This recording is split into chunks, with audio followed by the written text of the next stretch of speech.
Salut, moi c'est Guillaume Hachet. Bienvenue dans 70 minutes avec.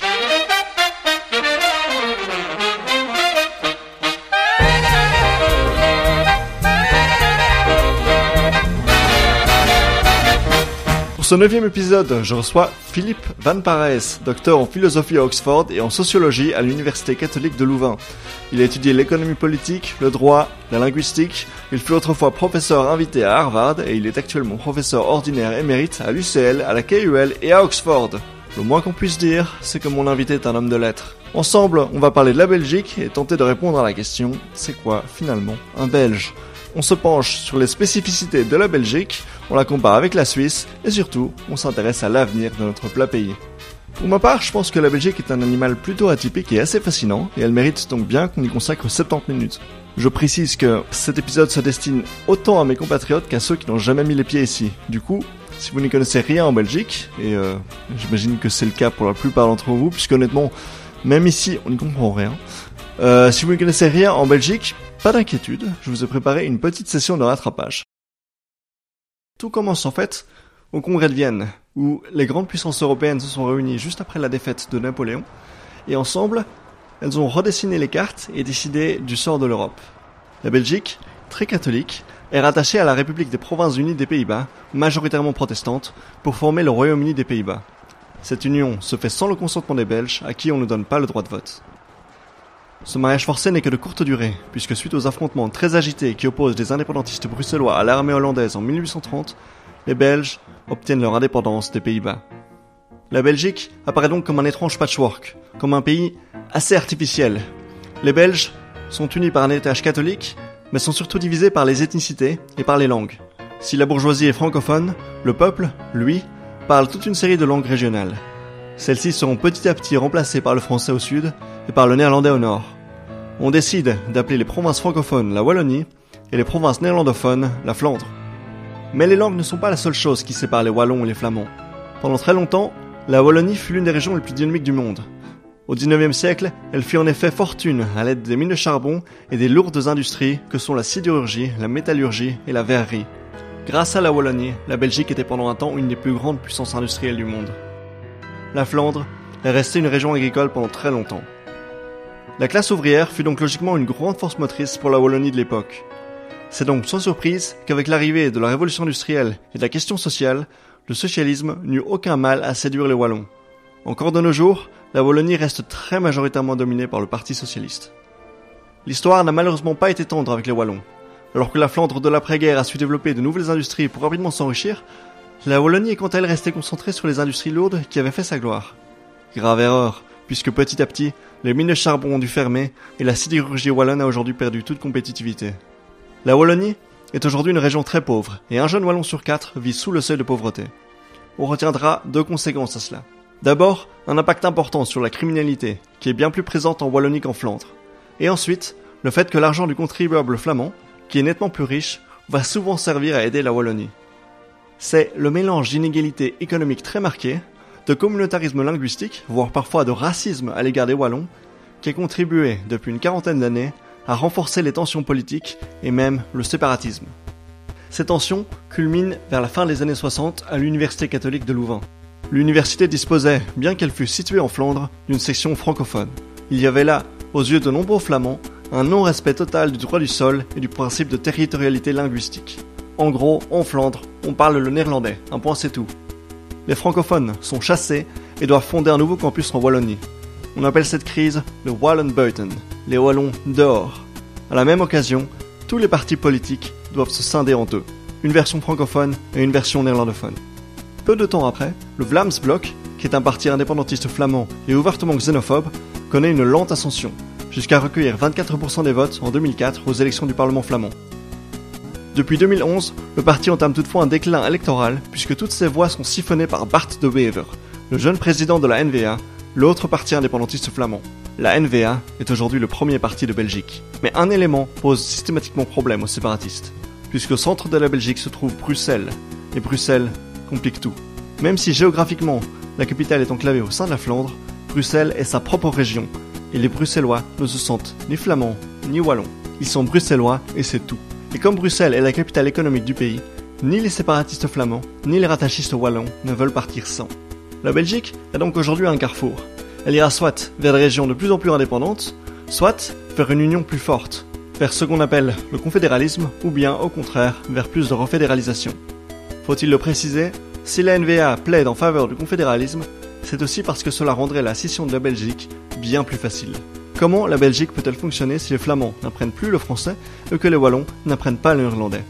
Et au fond, est-ce qu'un pays peut vraiment se scinder de manière tout à fait pacifique? Est-ce que la Belgique est une fin en soi? C'est pour répondre à toutes ces questions que je rencontre aujourd'hui Philippe Van Parijs.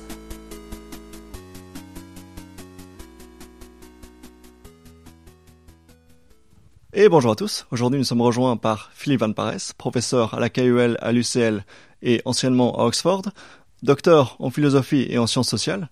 Philippe Van Parijs, bonjour. Bonjour. Vous avez publié un essai cette année à l'Académie royale de Belgique. Celui-ci s'appelle « Belgium, une utopie pour notre temps ». Qu'est-ce qui vous a amené finalement à analyser la Belgique d'un point de vue historique et linguistique? C'est pas seulement d'un point de vue linguistique. Donc, le livre que j'ai écrit est une vision d'avenir pour la Belgique. Donc, une vision que j'appelle utopique, mais c'est une utopie réaliste. Je l'appelle utopique parce que les différentes dimensions de ce que je propose ne sont pas politiquement réalisables aujourd'hui, mais pour les rendre réalisables demain ou après-demain, il importe de les défendre aujourd'hui. Et c'est ce que je fais dans ce livre. La dimension linguistique est importante, mais elle est loin d'être unique. Mais donc finalement, votre objectif pour une nouvelle Belgique, ce serait justement une Belgique plus confédérée ou plus fédérée? Plus de régionalisation ou moins de régionalisation? Mais d'abord, il faut comprendre que les raisons pour lesquelles la Belgique ne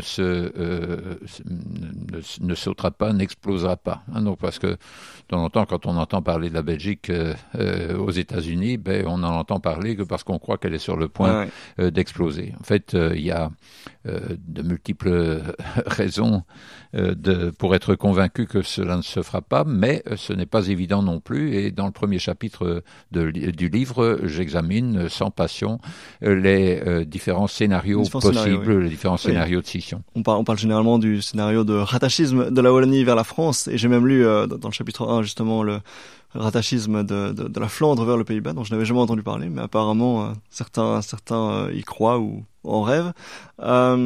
Et oui, et vous expliquez que tous ces scénarios-là sont bloqués finalement par Bruxelles.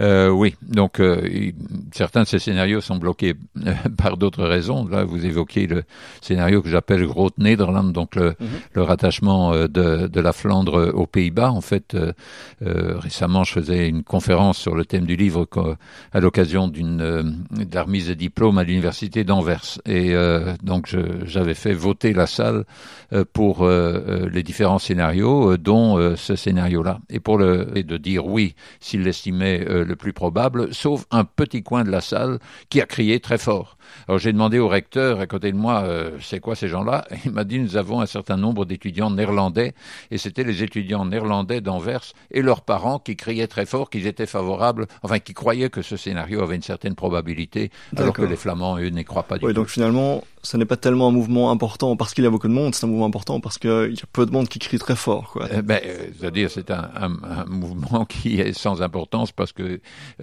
en Flandre, comme ailleurs, il y a personne ou très peu de personnes pour le défendre en Belgique. Seulement, à la question générale de savoir si la Belgique va se scinder, effectivement, si la réponse est négative, c'est en raison de Bruxelles. C'est-à-dire, pour le formuler très simplement en deux phrases, ni la Flandre ni la Wallonie ne veulent quitter la Belgique sans Bruxelles, pour des raisons qui ne sont pas du reste pas les mêmes de part et d'autre. Et la deuxième phrase, c'est que ni la Flandre ni la Wallonie ne peuvent quitter la Belgique avec Bruxelles. Alors, si on ne veut pas quitter sans et on ne peut pas quitter avec, fatalement, on est collés ensemble à jamais. Et quand vous le présentez comme ça, finalement, la Belgique, ça n'est pas une fin en soi, ça n'est pas un objectif que tout le monde souhaite préserver, c'est surtout la moins pire des solutions, quand vous le dites comme ça. C'est une solution donc c'est pas vraiment une solution, c'est une situation dans laquelle nous nous trouvons. Donc la Belgique n'est pas une fin en soi, les Flamands ne sont pas venus habiter ici par amour des Wallons, ni l'inverse, mais donc il faut se demander comment organiser la démocratie, non pas au niveau où il est le plus facile de l'organiser, mais au niveau où il faut que nous l'organisions en raison de cette dépendance mutuelle, de cette interdépendance entre les 3 régions du pays. Ça nous ramène finalement aux origines de notre pays, à la Convention à Vienne. Ce sont les grandes puissances européennes qui ont dessiné les cartes de l'Europe et ont dessiné ce nouveau pays mais de manière finalement assez artificielle. Et donc on a finalement l'impression que les Belges sont particuliers par rapport aux Français, aux Allemands, aux Hollandais, dans le sens où il n'y a pas vraiment un peuple belge uni par un héritage commun, par une langue commune, mais que c'est finalement un truc assez artificiel.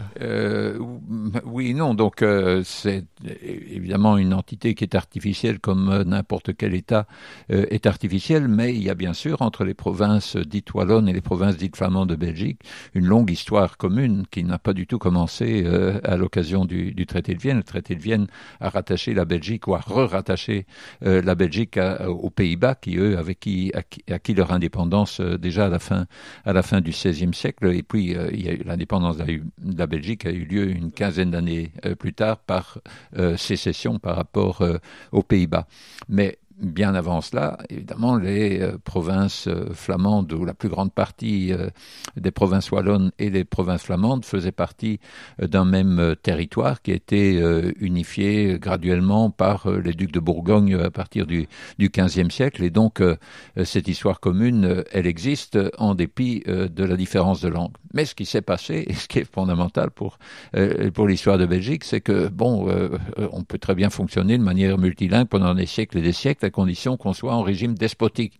C'est-à-dire qu'il y a un patron quelque part, qui est un empereur, un souverain quelconque, qui décide pour tous les autres. Il a quelques fonctionnaires un peu polyglottes pour faire tourner le bazar. Mais au moment où on devient démocratique, donc on donne la parole au peuple graduellement en étendant le suffrage, on se rend compte que le peuple il parle, mais il parle différentes langues, et donc il y a une très célèbre prédiction du philosophe et économiste John Stuart Mill, l'un des premiers à penser le nationalisme vers le milieu du XIXe siècle, qui a dit une fois qu'on a des institutions démocratiques, on va voir une tendance à la coïncidence entre les frontières politiques et les frontières linguistiques, précisément parce que la démocratie a besoin d'une opinion publique unie, et cette opinion publique unie, elle a besoin d'une langue de communication.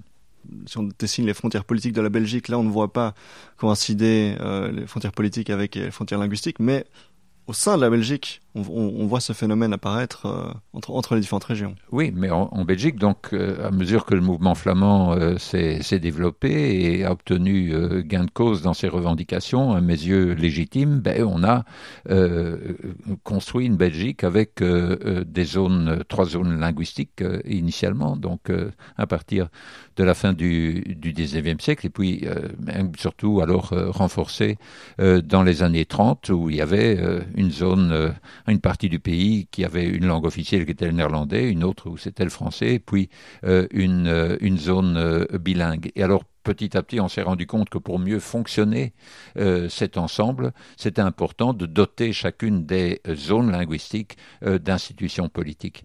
Et donc, on a vu effectivement se créer des frontières politiques, à savoir les frontières internes de notre État fédéral, pour coïncider avec ces frontières linguistiques et ainsi permettre à la démocratie de fonctionner dans la langue et seulement dans la langue de la majorité de la population de ce territoire. Donc on a vu au niveau interne de la Belgique des frontières politiques commencer à coïncider avec des frontières linguistiques. Et donc aujourd'hui, certains disent la seule manière de vraiment assainir la démocratie belge, c'est de reconnaître qu'il y a là 2 démocraties et de scinder le pays de manière à ce que les frontières politiques, comme frontières nationales, comme frontières entre pays, coïncident avec cette frontière linguistique.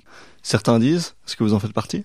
Non, parce que donc ma position sur ce point, c'est non pas de se demander à quel niveau est-ce que la démocratie pourrait le mieux fonctionner, parce que la démocratie n'est pas une fin en soi. La démocratie, c'est un mode de décision collective qui doit nous aider à prendre des décisions qui soient efficaces et qui soient justes. Or, étant donné le niveau d'interdépendance entre les trois régions de notre pays, ce niveau, c'est nécessairement le niveau fédéral belge, et on a besoin de la Belgique pour pouvoir prendre des décisions efficaces et justes, mais non seulement d'une Belgique qui existe, mais d'une Belgique suffisamment forte en raison des interdépendances, en raison de l'intensité des interdépendances qui existent autour de Bruxelles. Bruxelles, c'est 0,5% du territoire national, ce n'est que le quartier central d'une entité métropolitaine beaucoup plus grande, et donc si on avait fait un Bruxelles beaucoup plus grand coïncidant avec la province de Brabant aujourd'hui, on aurait pu décentraliser beaucoup plus de compétences, mais ce n'est pas possible, et donc non seulement on devrait garder la fédération belge, mais une fédération belge avec des pouvoirs importants. On a aussi l'impression que les tensions linguistiques entre le nord et le sud du pays ont augmenté vers la deuxième moitié du XXe siècle, quand la Wallonie, qui était autrefois une région très dynamique, très riche, poussée par la sidérurgie, par les mines de charbon, etc., s'est vue finalement appauvrie. Le chômage a beaucoup augmenté, la criminalité a beaucoup augmenté, la pauvreté est bien plus présente en Wallonie qu'en Flandre. Ce sont des phénomènes qu'on a vu apparaître surtout dans l'après-guerre, alors que la Flandre, de son côté, région plutôt agricole, a utilisé les fonds du plan Marshall pour développer de nouveaux plans économiques. Est-ce que finalement les tensions politiques, linguistiques, un petit peu identitaires aussi, n'ont pas été augmentées par le fait que finalement le contribuable flamand doive payer quelque part pour le pauvre wallon dans sa détresse? Je crois que ça fait effectivement un partie du problème actuel. Ce qui s'est passé au fil de l'histoire, c'est effectivement que la Wallonie, qui était deux provinces wallonnes, la province de Liège et les provinces de Hainaut, ça ne valait pas du tout par la province de Luxembourg, la province de Namur, donc ni pour le Brabant wallon. Donc il y avait deux provinces belges qui étaient en termes de PIB par tête de loin les plus riches du pays, si on laisse de côté Bruxelles et sa périphérie. Ces deux provinces jouissaient d'un énorme atout qui était la proximité entre l'industrie sidérurgique qui s'est développée, qui était essentielle pour le développement économique de l'ensemble de la Belgique, de l'ensemble de l'Europe, de l'ensemble du monde, et la proximité entre cette industrie sidérurgique et puis les gisements de charbon dans la zone de Liège et dans la zone de Charleroi, Borinage, etc. Alors, petit à petit, au fil de l'histoire économique, il y a eu une modification, et ce qui était un atout à une certaine époque ne l'est plus du tout aujourd'hui. Et par contre, la Flandre a pu bénéficier d'autres atouts, en particulier le port d'Anvers, la proximité par rapport à la mer du Nord, mais aussi la prise en main de son propre enseignement à partir des années 30, alors que jusque-là, elle était, en quelque sorte, ça constituait une partie du pays qui était colonisée par les francophones, puisque tout l'enseignement secondaire et puis ultérieurement tout l'enseignement supérieur était exclusivement en français pendant toute une période. Et donc, on a eu effectivement un renversement. Donc, il y a eu un rattrapage et puis une inversion de la situation économique. Et à partir des années 70, la Flandre est devenue graduellement de plus en plus riche par rapport à la Wallonie. Et ça, effectivement, alors que la Wallonie, ou la partie francophone du pays, était dominante culturellement et imposait sa langue aux Flamands. Et donc, si les tensions sont devenues plus aiguës à partir de ce moment-là, c'était que la partie qui était non seulement la plus riche, mais la partie majoritaire du pays se sentait en même temps dominée culturellement, puisque quand les Flamands rencontraient des francophones, c'était le français qu'il fallait parler, alors que les francophones ne faisaient aucun effort, alors que très peu de francophones faisaient un effort pour parler le néerlandais. Oui, et on se souvient que, c'est en 1979, je crois, que le Vlaams-Blok a commencé son ascension, jusqu'en 2004, où ils ont atteint, il me semble, 24% des voix au Parlement flamand. pour ensuite connaître un déclin et se faire annexer par De Wever qui a siphonné toutes les voix du nouveau Vlaams Belang. Donc finalement aujourd'hui on est un petit peu avec l'élection de l'N-VA au gouvernement fédéral, on est un petit peu à un point de culmination au sommet de cette longue ascension. Oui, mais enfin, il ne faut pas tout mélanger parce que la montée du Vlaams Blok et puis devenu Vlaams Belang, c'est aussi poussé par la xénophobie. Bien sûr. Et donc... mais force est de constater qu'avec l'arrivée du nouvel acteur qu'est la N-VA, les voix se sont fait absorber. Oui, se sont fait absorber parce qu'il y avait en même temps, évidemment, dans cette xénophobie, il y avait une dimension anti-wallonne, donc qui était certainement présente. Mais donc avant la naissance du Vlaams Belang, il y avait déjà la Volksunie qui a joué un rôle très important dans l'évolution du pays, dans la direction du fédéralisme, comme du reste le Rassemblement wallon, le Mouvement populaire wallon et le FDF, le Front des francophones bruxellois, qui à un certain moment avait obtenu une majorité absolue à Bruxelles. Donc ces partis qui poussaient dans la direction du fédéralisme, d'une décentralisation plus grande, ont joué un rôle important avant que le Vlaams Belang ne fasse, ou le Vlaams Blok ne fasse apparition sur la scène politique. Donc, mais si on met les choses en perspective, il faut bien dire que nos relations communautaires aujourd'hui sont beaucoup plus pacifiques qu'elles ne l'ont été, en particulier dans les années 60. Donc les moments de véritable violence d'une certaine ampleur. C'était d'abord les grandes marches flamandes sur Bruxelles au début des années 60 et puis l'affaire de Louvain. Par rapport à ça, la situation actuelle est vraiment pacifiée grâce notamment aux réformes qui ont eu lieu suite à ça, donc en l'occurrence la création de ce qu'on appelait les communautés culturelles dans les années 70, et puis ça a graduellement, ça s'est approfondi, et on a fini par créer un véritable État fédéral en 1993-94 avec nos 3 régions et nos 3 communautés. Oui. Et donc vous estimez qu'aujourd'hui les choses se sont largement calmées, et que finalement une scission du pays aurait... Parce que je me souviens que quand j'étais dans l'enseignement secondaire, le professeur de géographie nous avait expliqué que il n'y avait jamais eu dans l'histoire internationale de scénario où un pays s'était séparé de manière complètement pacifique, et qu'il y avait toujours des cas de violence, des protestations, des manifestations importantes qui ont ensuite mené à une scission, mais qu'un pays qui se scinderait de manière absolument politisée derrière des écrans d'ordinateur, ça ne s'est jamais fait. Et donc oui, est-ce qu'aujourd'hui une scission c'est véritablement imaginable, ou est-ce qu'on est plus dans le fantasme de la fiction? Mais donc je crois que des sécessions non violentes sont possibles. Bon, on est en train d'en vivre une maintenant avec le Brexit. Évidemment, c'est pas une sécession par rapport à un État national, mais on en a vécu aussi dans le passé, parce que la scission entre la Tchéquie et la Slovaquie s'est faite de manière pacifique, de manière suffisamment consensuelle. Bon, c'est pas le cas pour d'autres sécessions, pour le Kosovo par exemple, pour la Croatie, mais pour la Slovénie, bon, ça c'est à peu près fait de manière pacifique, mais bon, nous sommes évidemment dans une situation différente aujourd'hui, même dans le cas de la Catalogne, où il y a eu une tentative de sécession, alors qui a été réprimée, bon, sans mort d'homme, mais de manière quelque peu violente. Bon, on se rend bien compte que les sécessions ne vont pas de soi, et je crois qu'effectivement, ce qu'on peut exclure dans le cas belge, c'est une sécession violente. Donc, imaginez un scénario catalan, une tentative unilatérale de se séparer avec un référendum où la Flandre prétendrait quitter la Belgique avec Bruxelles, c'est quelque chose qui est tout à fait exclu. Et donc, la force de cette double vérité qui est que ni la Flandre ni la Wallonie ne peuvent quitter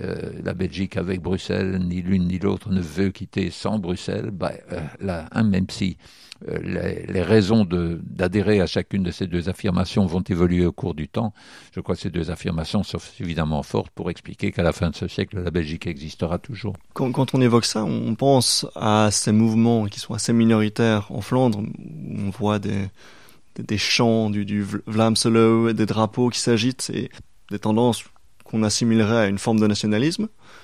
On ne voit pas du tout ça au sud. Comment est-ce qu'on explique finalement que ce nationalisme soit présent, bien que très minoritaire en Flandre, mais soit absolument absent de la Wallonie?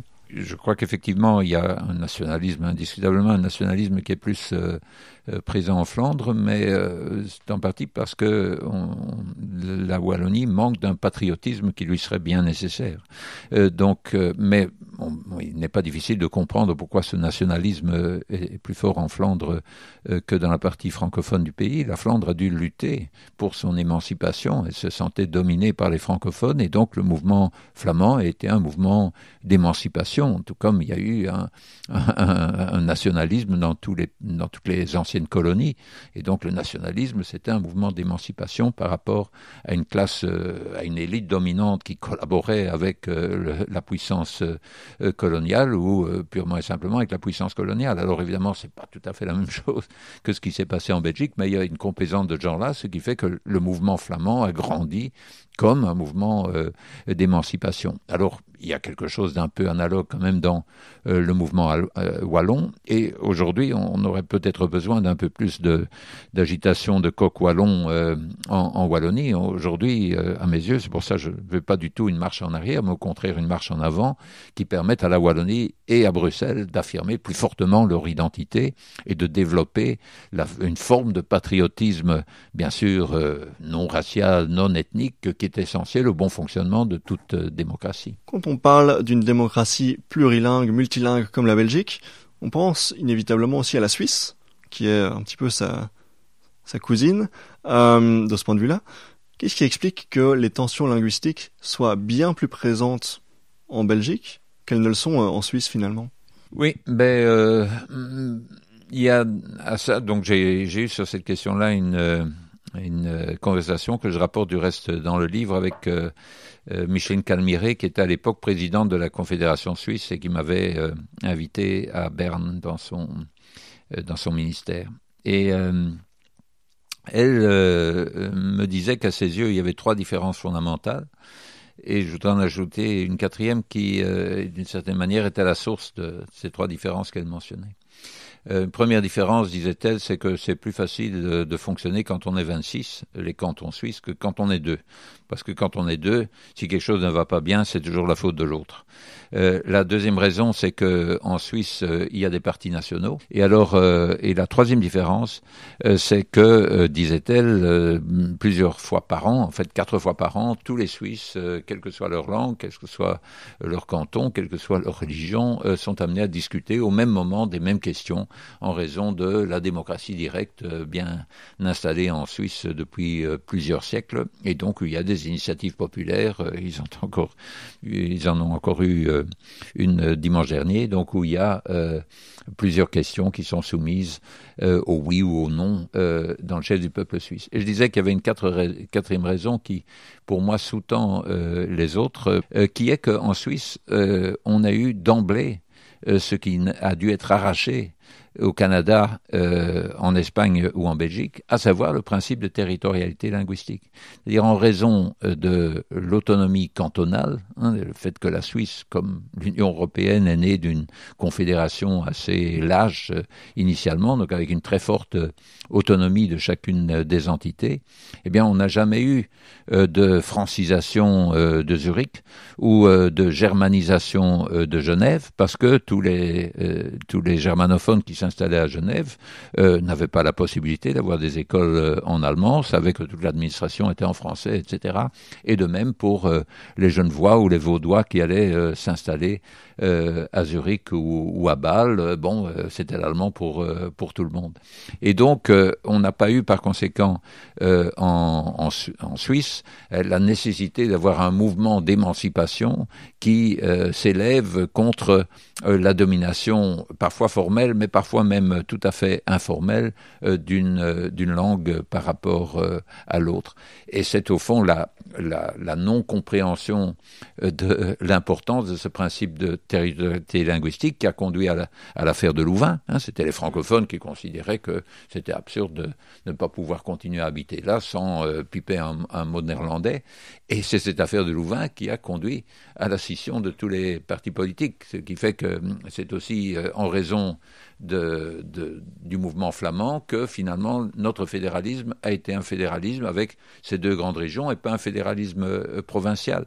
Et c'est aussi en raison des tensions qui y sont liées qu'on se dit « Ouh là là, introduire la démocratie directe en Belgique, c'est beaucoup trop dangereux parce qu'on va se retrouver à la scission entre francophones et néerlandophones qu'on a eu au moment du référendum ou de la consultation populaire sur le retour du roi Léopold III. » Et donc les trois raisons mentionnées par la présidente de la Confédération suisse ont quelque chose à voir avec cette différence initiale qui fait que par hasard, en quelque sorte, pas par une espèce d'anticipation des solutions que ça pouvait apporter, par hasard, il y avait en Suisse un principe de théorie linguistique bien plus solidement installé et depuis plus longue date qu'au Canada.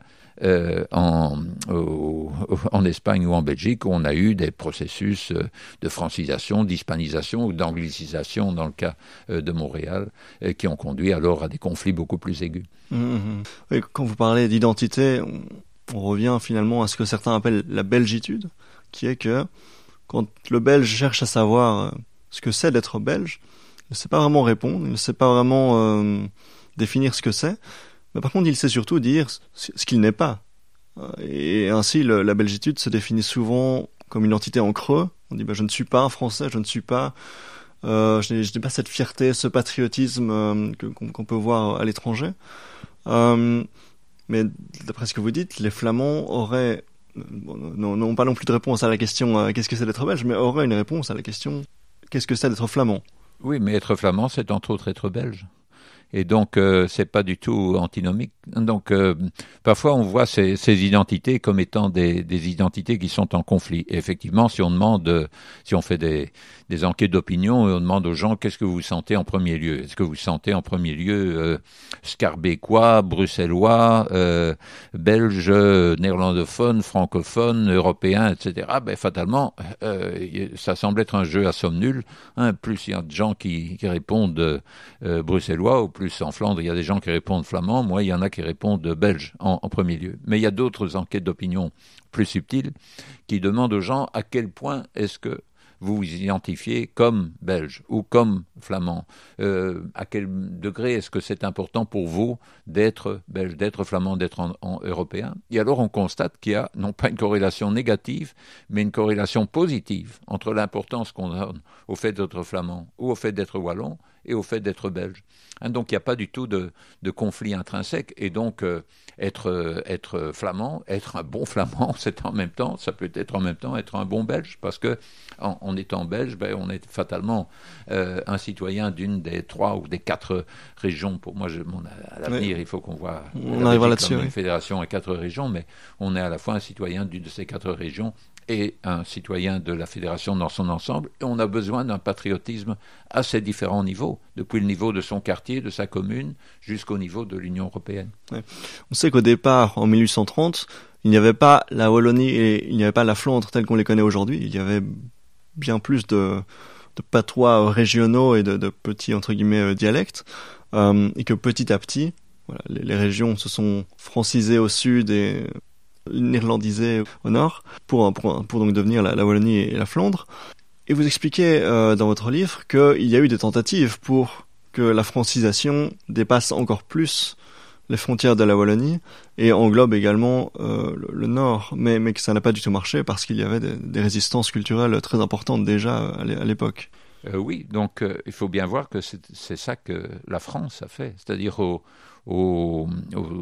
à la fin du XVIIIe siècle, au moment où la France est devenue une république, le pourcentage de Français qui parlaient le français était à peu près le même qu'en Belgique. Donc il y avait une 50aine de % de Français qui étaient capables de parler le français.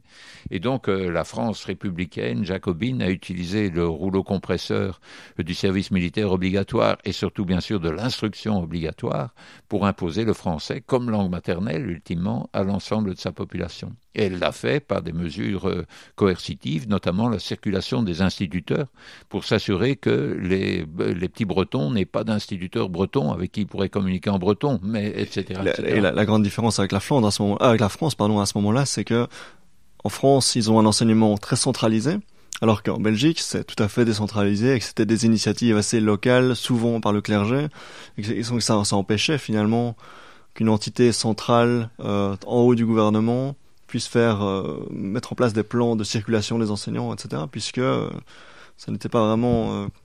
il n'avait pas vraiment les leviers en main. C'est vrai que c'est un facteur, et donc dans le compromis repris dans notre devise nationale, l'union fait la force, qui a rendu possible l'indépendance de la Belgique et sa stabilité en 1830 et dans les années qui ont suivi. Il y avait une concession importante qui était faite par les libéraux aux catholiques, par la bourgeoisie libérale, à l'aristocratie catholique et au clergé, qui était la liberté d'enseignement.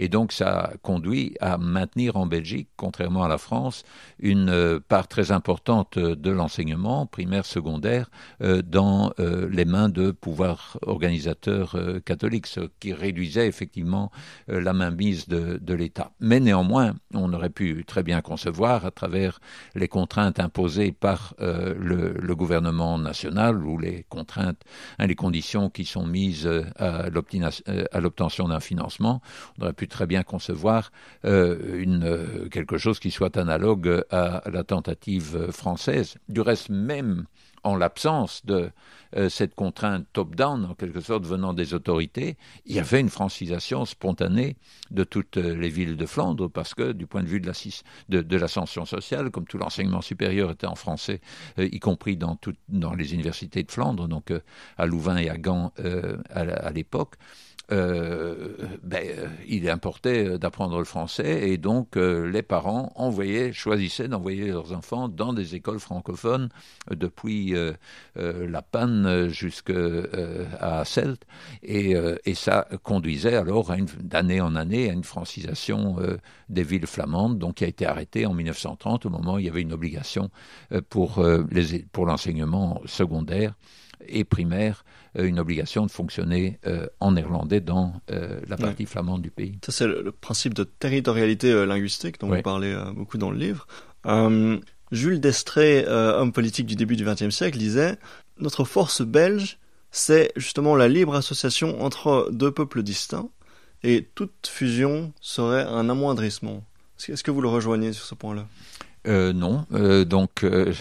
D'abord, la situation aujourd'hui est devenue telle qu'évidemment on n'a plus seulement les deux races comme Destrée les appelait, mais évidemment en Belgique globalement et en particulier à Bruxelles, à Bruxelles, les 2 tiers de la population aujourd'hui n'appartiennent, n'ont leur origine ni en Wallonie ni en Flandre. Donc il y a pas mal de fusions en cours, et une fusion qui, à mes yeux, n'a effectivement rien de dramatique. Destrée croyait à la pureté de ces races. Alors il ne faut pas l'entendre en un sens strictement biologique, mais à une homogénéité des cultures, et considérait que les Bruxellois, qui étaient un mélange des deux, combinaient les défauts des deux races, comme il le disait, sans en avoir les qualités.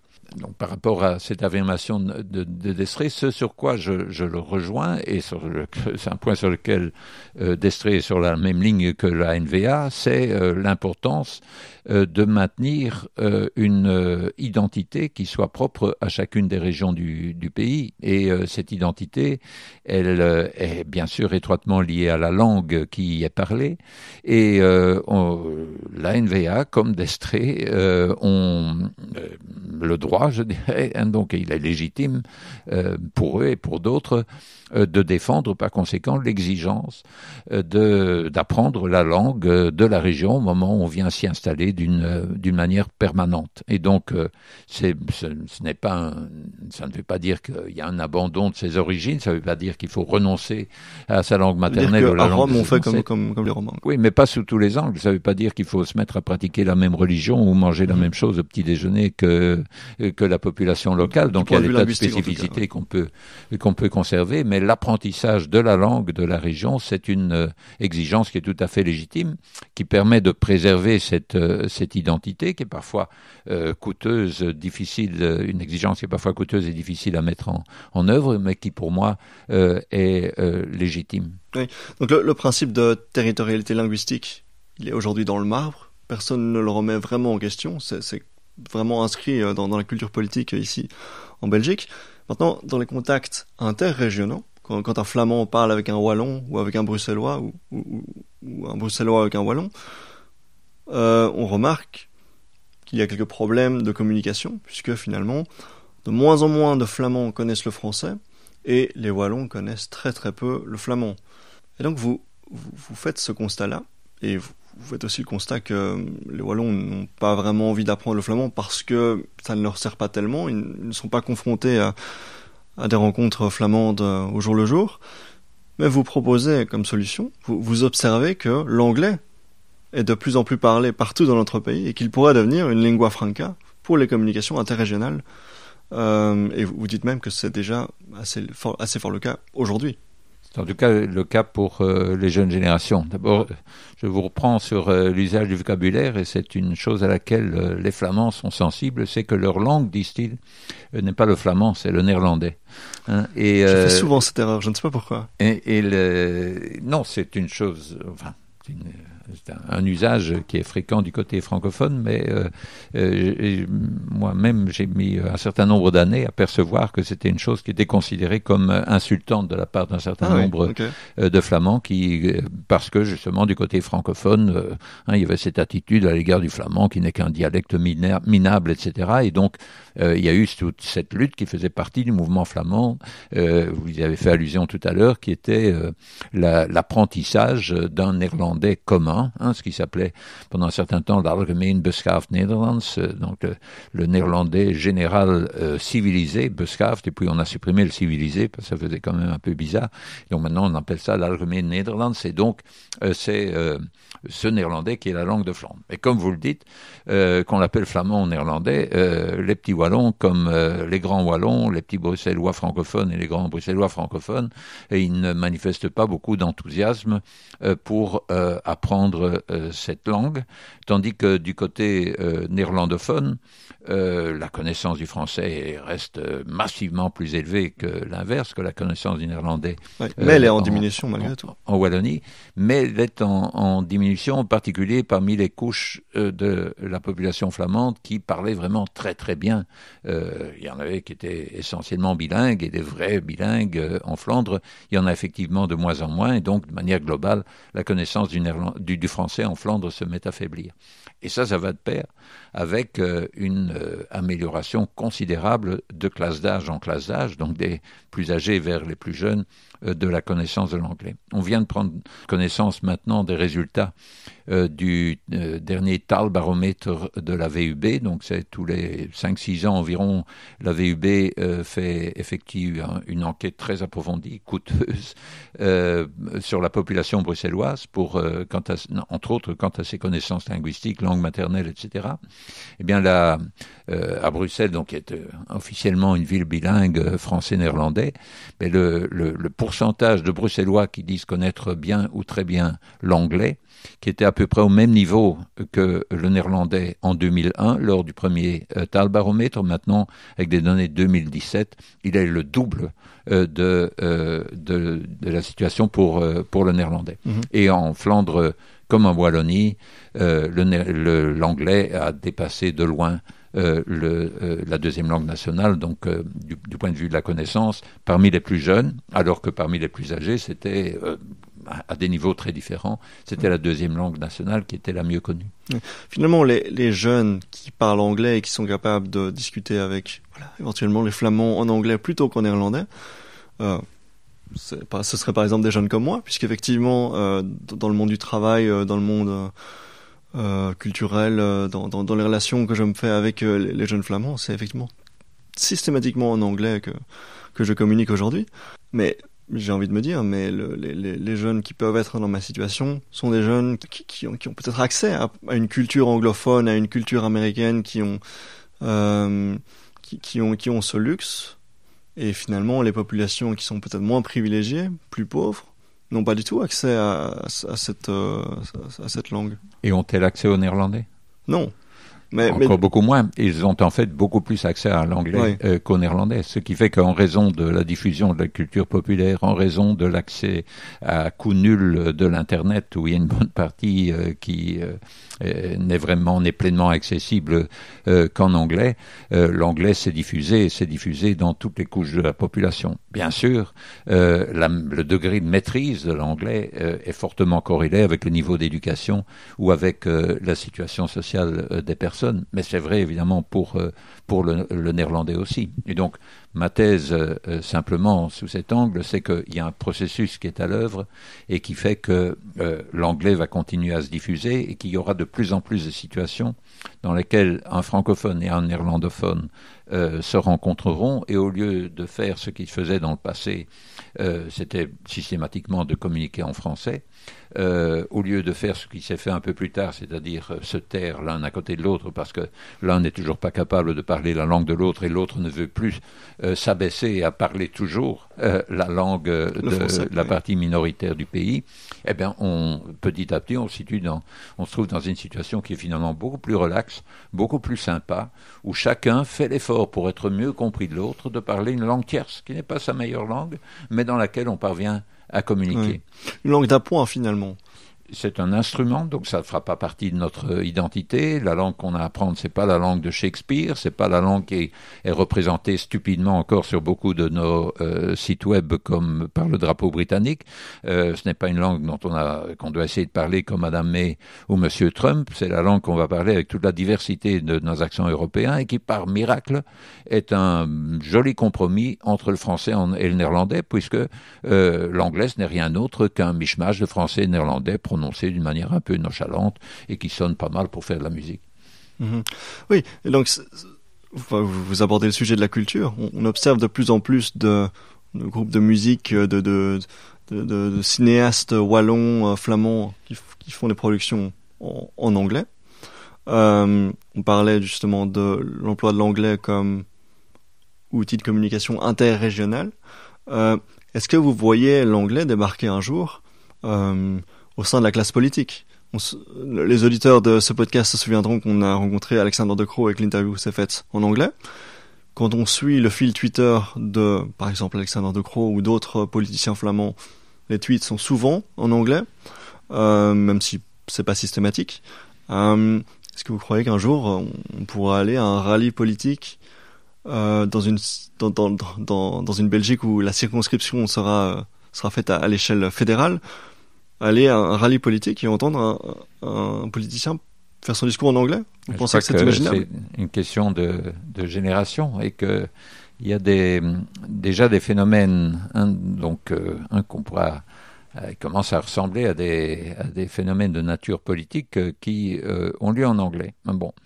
Un exemple, on pourrait dire, où on est encore assez loin de la sphère politique, c'est au moment où notre équipe nationale s'est rappliquée de Russie et pour être accueillie à la Grande Place de Bruxelles. Bon, il y avait un petit speech plus ou moins officiel aux troupes réunies, à la masse de personnes sur la Grande Place. C'était Martinez, l'entraîneur, qui s'est adressé à la foule en anglais, et bon, les gens dans la foule ne sont pas retournés les uns vers les autres en se disant qu'est-ce qu'il dit, was zegt hij, mais ils sont mis à scander Belgium, Belgium, Belgium. Bon, là, c'est un phénomène sportif, bien sûr, à forte... Oui.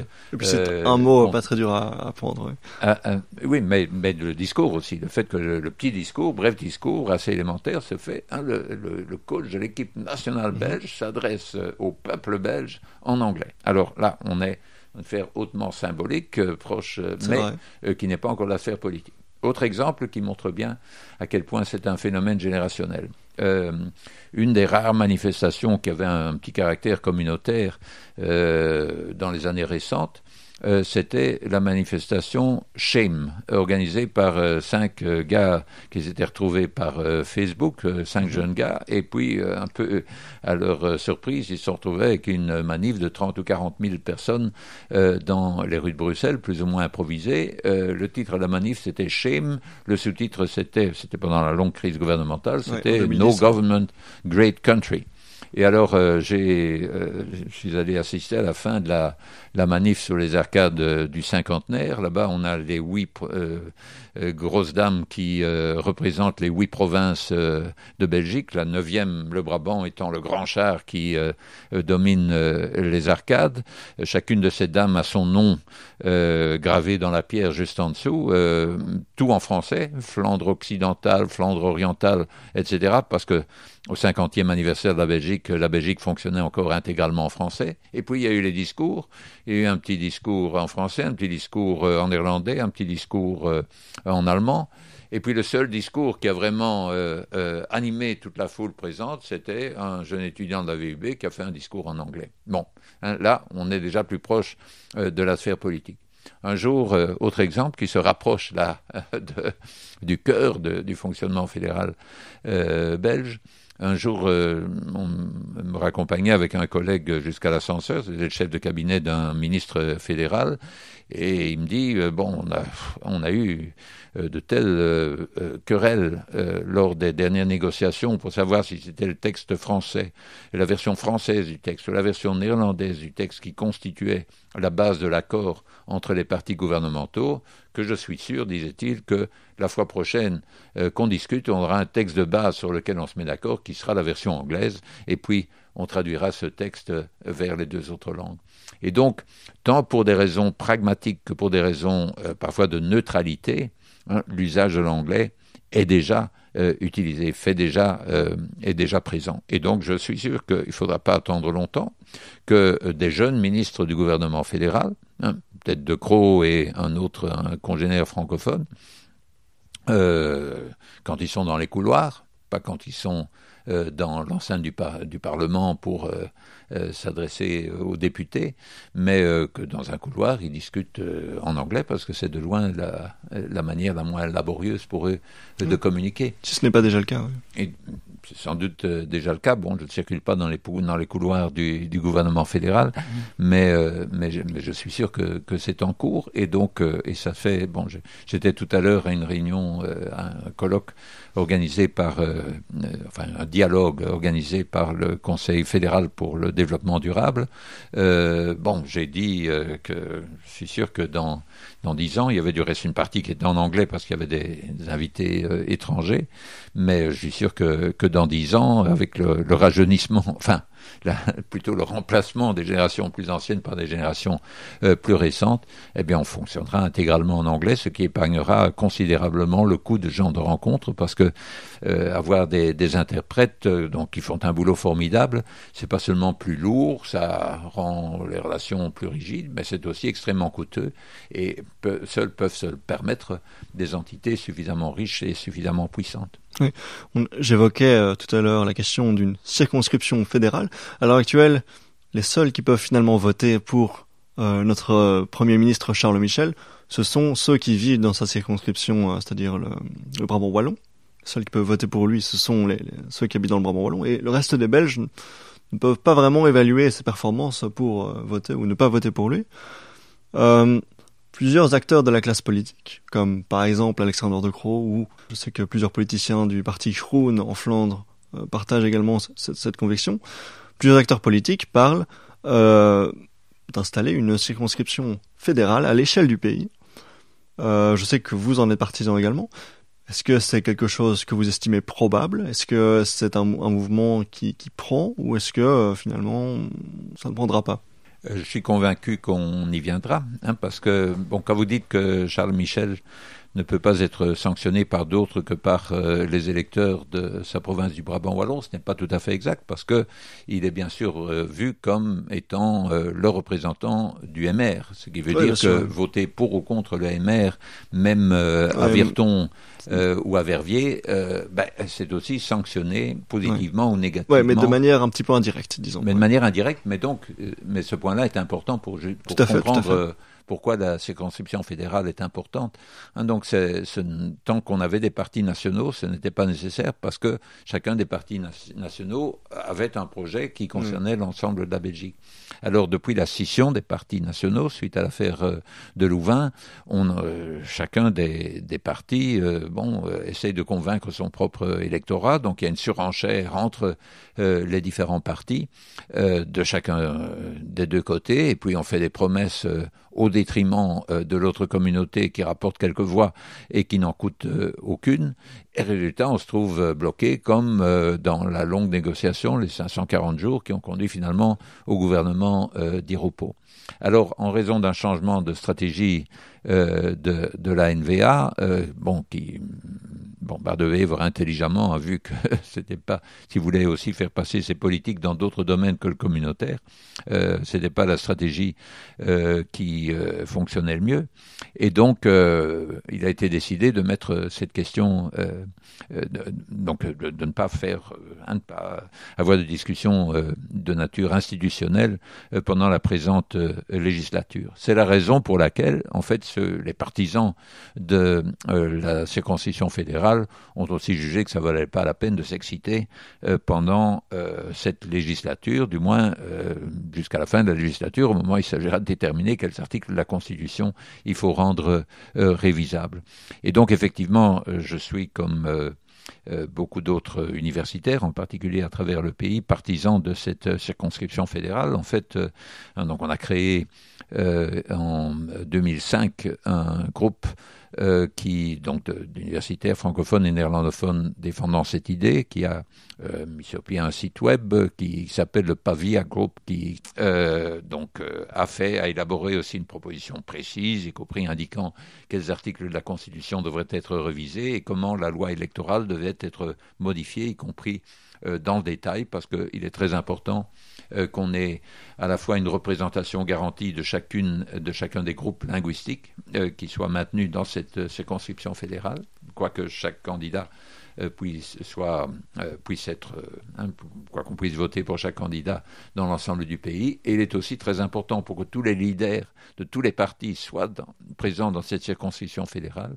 Il est aussi très important que chaque candidat puisse être candidat à la fois sur une liste provinciale, donc dans une circonscription provinciale et dans la circonscription fédérale. Donc, vous nous expliquez qu'on se dirige vers une circonscription à l'échelle fédérale, à l'échelle nationale. Vous nous expliquez que l'anglais est de plus en plus utilisé comme lingua franca, en tout cas au sein des jeunes, mais tôt ou tard, ce sera les vieux par la force des choses. Vous citez dans le livre John Stuart Mill qui, en 1861, évoquait le sentiment de nationalité commune des Belges, nonobstant leur diversité de race et de langue. Finalement, si la classe politique se réunit et qu'on a des circonscriptions à l'échelle fédérale, si la lingua franca de la Belgique devient de plus en plus l'anglais, est-ce que la diversité de race et de langue ne va pas petit à petit s'éteindre, et est-ce qu'on ne va pas petit à petit observer une fusion? Non, parce que donc moi, comme vous l'avez dit tout à l'heure, je suis un avocat et un défenseur du principe de territorialité linguistique qui va permettre de préserver la diversité linguistique en Belgique et la diversité culturelle qui y est liée, et qui va empêcher par conséquent la Belgique, comme cela empêchera aussi l'Europe, de former un peuple en un sens fort du terme, au sens du grec ethnos, d'un véritable groupe ethnique qui n'est pas nécessairement uni par sa race, mais est uni par toutes les dimensions de sa culture. La Belgique ne se dirige pas dans cette direction, et pour moi, ce n'est pas du tout un problème. Je crois que... ce que je veux dire, c'est que si l'anglais apparaît comme lingua franca et que tout d'un coup, les Wallons et les Flamands commencent à se parler, commencent à s'unir, commencent à faire des bébés ensemble, est-ce que petit à petit, on ne va pas avoir... des gens qui sont à la fois wallons et flamands devenir petit à petit la majorité? Non, parce qu'ils continueront à parler en Flandre le néerlandais entre eux, y compris les immigrés de Wallonie qui viendront s'installer en Flandre parce qu'ils sont tombés amoureux d'un flamand ou inversement. L'essentiel de la communication locale continuera à se faire en néerlandais en Flandre et en français en Wallonie. La situation bruxelloise est quelque peu différente, mais significativement différente. Mais donc, ce qui est important, et donc pour moi, dans le chapitre intitulé « Un démos belge pour le XXIe siècle », c'est important qu'il s'agit là d'un démos, c'est-à-dire aussi d'un peuple, mais c'est un autre mot grec qui désigne le démos de la démocratie, qui requiert effectivement une langue, qui requiert la communication entre les personnes, et cette communication est évidemment facilité par la connaissance d'une langue commune, mais qui n'a pas besoin d'être la langue maternelle de la majorité de la population. Ouais. Donc on a besoin de la langue comme instrument de communication, mais pas comme élément de sa propre identité. Et cette langue, qui sera notre langue partagée, sera pas seulement au niveau de la Belgique, mais aussi de l'Europe, sera l'anglais. Et donc la territorialité linguistique va demeurer, va rester, et on se retrouve toujours avec le profil particulier de la Belgique, qui est une démocratie plurilingue. Une démocratie plurilingue, vous dites, c'est laborieux, et ça entretient donc, ça entraîne donc souvent la décentralisation des compétences, et c'est toujours c'est finalement le grand jeu de chaises musicales auquel on assiste régulièrement en politique, de savoir quelles compétences, quelles responsabilités vont au niveau fédéral, lesquelles vont au niveau régional, au niveau communal, au niveau communautaire. J'ai cru comprendre, en lisant votre livre, que vous étiez adversaire aux entités communautaires et que vous voudriez plutôt renforcer les régions. Oui, donc, de manière globale, donc je crois qu'il y a vraiment un élément extrêmement valide dans ce qu'on appelle souvent le principe de subsidiarité, c'est-à-dire tout ce qui peut être décidé sans perdre d'efficacité à une échelle plus réduite, donc plus proche des citoyens, doit être décentralisé à ce niveau-là. Donc ce qui peut être fait sans perdre d'efficacité au niveau du quartier, au niveau de la commune, etc., doit être fait au ce niveau-là, et donc a fortiori aussi au niveau des régions. Mais il y a des choses où les rendements d'échelle sont tellement importants, donc ce qu'on gagne à mettre des ressources en commun est tellement important, où il y a des choses pour lesquelles les interdépendances entre les différentes communes, les différentes régions sont tellement importantes qu'il importe de le faire à un niveau plus élevé. Mais dans le cas où les différentes composantes d'une entité politique parlent différentes langues, où la langue majoritaire est différente dans différentes régions, il y a un argument particulièrement fort pour décentraliser, parce que la démocratie fonctionne mieux si elle fonctionne dans une langue qui est maîtrisée par la grande majorité de la population. C'est pour ça que l'enseignement n'est pas une compétence fédérale, mais une compétence des communautés. C'est pour ça que c'est pas par hasard que c'est la première des compétences qui a été décentralisée dans l'histoire du fédéralisme belge, donc avant que la Belgique ne devienne un État fédéral. Et donc pour moi, donc la transformation de la Belgique d'un État unitaire en un État fédéral, pour cette raison, est une très bonne chose. Mais on l'a fait d'une manière assez compliquée, puisque on a à la fois 3 régions et 3 communautés, et qui ne se recoupent pas. Donc, je ne voudrais pas critiquer ceux qui ont fait ce pas, parce qu'à mon avis, c'était un pas qu'il était utile de faire pour pouvoir avancer. Mais on en voit aujourd'hui les limites, et donc pour moi, c'est important d'accéder à une fédération, à un fédéralisme belge beaucoup plus simple, purement territorial. On aurait 4 entités, donc 4 régions, qui sont bien sûr Bruxelles, la Flandre et la Wallonie, mais aussi Oost-België, donc ce qui est, les 9 communes qui forment aujourd'hui la communauté germanophone et qui acquéraient un statut de région à part entière. Qu'est-ce que ça veut dire concrètement ? Ça veut dire qu'un certain nombre de compétences exercées dans ce territoire par la région wallonne leur seraient transférées. Donc, si elles exercent déjà les compétences en matière d'enseignement de culture, mais des compétences en matière de milieu, en matière d'emploi, en matière de formation professionnelle, etc., leur sont déjà en partie transférées et devront l'être encore davantage pour que ça forme véritablement une région. Mais évidemment, ça c'est pour 0,7% de la population belge, mais évidemment la différence principale concerne Bruxelles. Bruxelles, c'est une dizaine de pourcents de la population belge sur un très petit territoire, mais une des compétences vraiment fondamentales pour toute entité politique, qui est son enseignement, il est décidé à Bruxelles par des Flamands et des Wallons, c'est-à-dire par la communauté française et par la communauté flamande, où les Wallons et les Flamands, respectivement, sont majoritaires. Or, il y a des problèmes spécifiques pour l'enseignement bruxellois qui ne sont pas du tout pris en compte, en tout cas par l'entité qui a le contrôle sur les écoles qui accueillent la grande majorité des étudiants bruxellois, en l'occurrence la communauté française.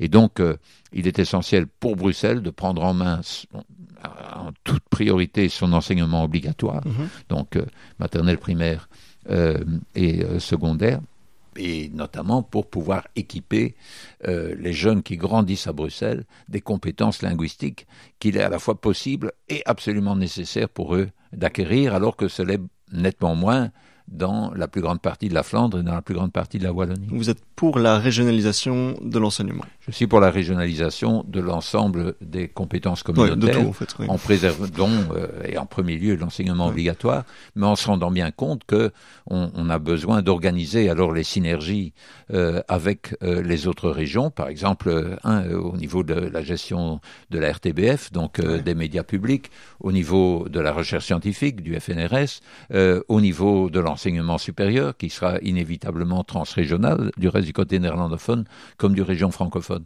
Mais pour organiser ces synergies, on n'a pas besoin de la confusion créée par un gouvernement séparé où il y a un pot-pourri de compétences qui n'ont pas été attribuées aux régions et qui sont supposées être personnalisables, comme si toutes les compétences n'étaient pas en un certain sens à la fois personnalisables et localisables. Dans un épisode précédent de ce podcast, on évoquait le cas de la révolution informatique au sein des écoles. Et voilà, quelque chose qui est très clair dans ce système politique en forme de lasagne qu'on connaît ici en Belgique, en forme de couche, c'est que voilà, on a d'un côté une ministre de l'enseignement qui doit décider des programmes et comment inclure l'informatique dans ce programme, un autre ministre de l'enseignement supérieur qui doit décider de comment former les professeurs à inclure l'informatique dans leur pédagogie, et un troisième ministre, non pas dans la Fédération Wallonie-Bruxelles, mais à la région wallonne, qui est en charge du matériel, qui est en charge de la connexion Internet, qui est en charge des ordinateurs. Et ces trois ministres travaillent dans, respectivement, le CDH, le PS et le mouvement réformateur, et doivent travailler ensemble et doivent arriver à faire quelque chose d'efficace, alors qu'ils ne travaillent pas au sein de la même structure et ils ne travaillent pas au sein du même parti. Est-ce que vous pensez réellement qu'une régionalisation va faciliter ces synergies, ou est-ce que ça va encore plus contribuer à une forme de chaos? Non, l'objectif d'une simplification du fédéralisme belge, c'est de mettre dans les mains d'un même gouvernement toutes les compétences qui ont été décentralisées. Parce que le gros problème du côté francophone, qu'on rencontre pas du côté flamand en raison de la fusion de la communauté de la région, mais du côté francophone, c'est vraiment complexe. Je me souviens d'un colloque auquel j'ai participé à l'occasion du 50e anniversaire du pacte scolaire, donc du grand accord de 1958 sur le financement des écoles en Belgique, et un des orateurs était le ministre flamand de l'éducation à l'époque, Frank van den Broek, et un des intervenants le félicitait pour le fait qu'il avait dans ses mains à la fois les compétences en matière d'enseignement, de formation et d'emploi. En fait, du côté francophone, on a effectivement, non seulement on a des ministres différents pour l'emploi, pour l'enseignement obligatoire, pour l'enseignement supérieur, mais ces compétences sont partagées entre ces gouvernements distincts. Et donc, une simplification des institutions pour rendre les gouvernements plus responsables des conséquences de leur politique est vraiment une chose très importante. Donc ça ne doit pas se faire dans un climat d'hostilité entre la Wallonie et Bruxelles. Ça doit bien sûr préserver toute une série de collaborations extrêmement importantes, mais cette simplification des institutions est de plus en plus soutenue par des personnes au sein de tous les partis politiques, et donc il faut y aller d'une manière qui ne sabote pas ce qui marche suffisamment bien et qui préserve de bonnes relations entre les différentes régions. Vous dites que c'est une position qui est partagée par tous les acteurs politiques? Non, elle n'est pas partagée par tous les acteurs politiques. Je dis qu'au sein de chacun des partis politiques, il y a des personnes qui défendent ces idées. Si on devait aujourd'hui prendre un petit peu la température et voir à quel point ces opinions sont partagées, ce sera évidemment un sujet central pour les prochaines élections, les questions de régionalisation, les questions de circonscription fédérale. Si on devait aujourd'hui prendre un petit peu la température, est-ce qu'on s'y dirige, ou bien est-ce que la classe politique n'est pas du tout encline?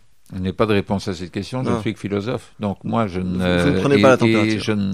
Et donc, je ne me laisse pas guider. Et c'est crucial pour je moi de ne pas me laisser guider. Je ne demandais pas de vous faire guider, je demandais non. de donner un aperçu. Oui. Mais donc, je n'ai pas un accès suffisamment large ou équilibré à l'ensemble, aux opinions dans les différents partis politiques. Mais donc, ce qui pour moi est important, c'est que il ne s'agit pas de se laisser guider par ce qui est actuellement ce qui constitue l'espèce de consensus parmi les personnes qui sont au pouvoir, mais il s'agit de façonner ce qui est politiquement faisable en réfléchissant à long terme sur ce qui est à la fois désirable et soutenable. Et ça affectera, même si ça prend toujours un peu plus de temps qu'on ne l'espérait, ça affectera ce qui est politiquement possible parce que soutenu par une majorité dans les parlements et dans les gouvernements concernés. Très bien. Philippe Van Parijs, merci, ce fut très intéressant. Je dois à présent vous libérer parce que vous devez vous rendre à l'hôtel de ville. Voilà. On rappelle que votre livre s'appelle Belgium, une utopie pour notre temps.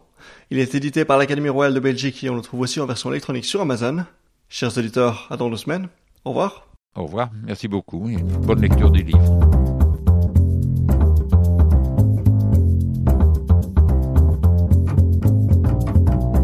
Et voilà. C'est déjà tout pour ce 9e épisode. C'est un exercice un peu compliqué de parler de la Belgique comme on l'a fait. Il a fallu essayer de trouver un équilibre entre d'un côté les discussions pointues et de l'autre, essayer de rester accessible. Bref, je sais pas si c'est un plantage complet ou pas, je sais pas si c'est mission accomplie ou pas, et c'est à vous de me le dire. Je compte sur vous pour me donner toutes vos impressions sur Twitter et Facebook, il y a des liens pour ça dans la description.